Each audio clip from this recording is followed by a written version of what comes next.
Madam Chair, members of the committee, my name is Liam McCullum, MCCOLLUM. Many of you have probably seen me walking around these Capitol halls in the past couple of weeks. I'm a part-time lobbyist with Americans for Prosperity, Montana, but I am currently representing myself and am only speaking for myself today. I'm a 22-year-old from a small town of Laurel in here in Montana, and I graduated from the University of Montana in May. And this issue deeply terrifies me as someone who wants to live and start a family in Montana. This is my top issue. I actually think that this is the most important issue facing us and facing anything in the Capitol that you could be working on. Friends my age and my family who love this beautiful state do not share the sentiment of this resolution. Instead, we see state actors who are unwilling to sit down and negotiate an end to this war, while it is the young people my age who are at risk, not those elites who have nuclear bunkers. We should consider the young children who will grow up without mothers and fathers if this becomes a larger conflict. Something that needs to be considered by this body is whether Montana, which is considered part of a nuclear sponge because of our Minutemen missiles that I'm sure many of you have driven by, should support this issue. The strategic purpose of the nuclear sponge is to be the first target so the coastal cities have longer to prepare in case of nuclear attack. Our National Intelligence Director, Admiral Haynes, made a statement in front of the U.S. Senate Armed Services Committee last summer that if Putin feels his regime is being threatened or if he feels he is about to lose the war, he may launch nukes. Currently, the U.S. government is racing towards war with two nuclear powers at the same time, China and Russia. You heard these arguments earlier. While our military's recruitment and retainment are low, Russia has the most nukes of every other country, including our own, and they are pointed here. The other thing this body should consider is that House Joint Resolution 9, which was passed by this committee just last session, this committee called on the federal government to end endless wars and for Congress to take back its war powers. I really urge you to consider why the legislature almost unanimously passed this just last session and whether this one contradicts the spirit of it and is what Montanans want. I'm also a member of the Montana Libertarian Party, and in that role, I speak to many Montanans who you might not speak to. I understand there might be contention there, but they might have a differing perspective, and as everyone knows, we like to claim that all Montanans share a libertarian streak. So if I may, I'd like to share 3 quick points they made in a statement last night. This resolution supports sanctions on Russia. It doesn't just support Ukraine. It doesn't just say that Ukraine should defeat Russia. I hope they do too.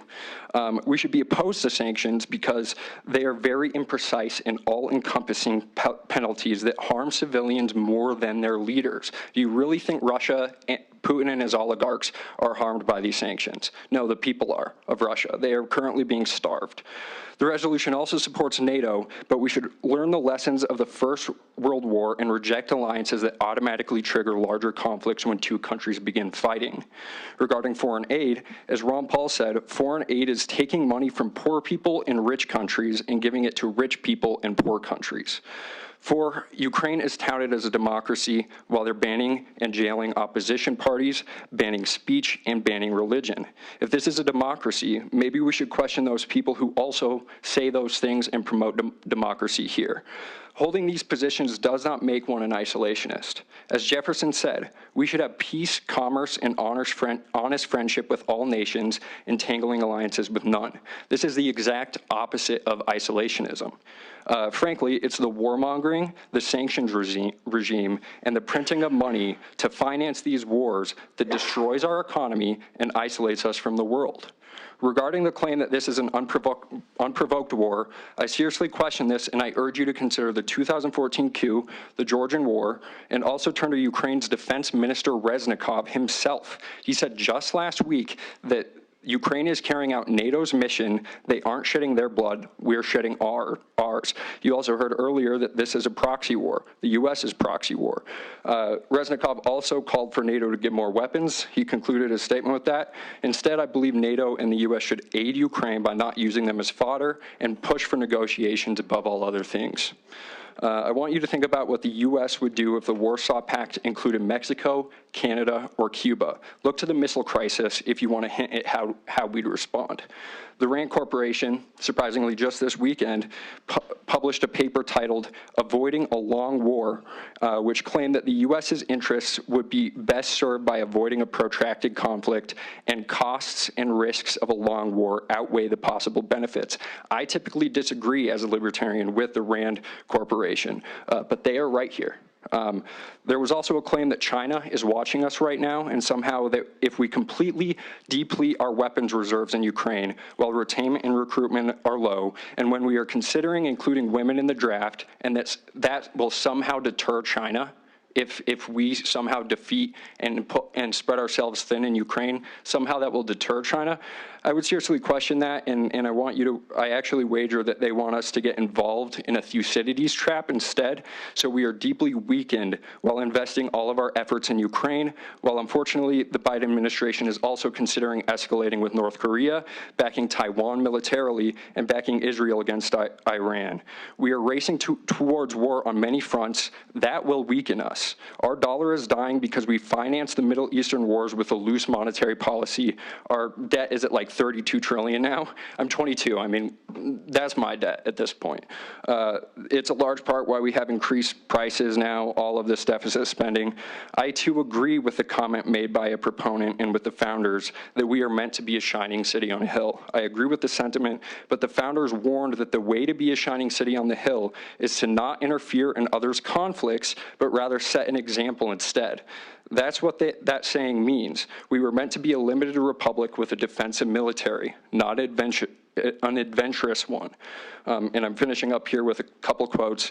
As Lincoln said, "From whence shall we expect the approach of danger? Shall some transatlantic military giant step the earth and crush the United States at a blow? Never.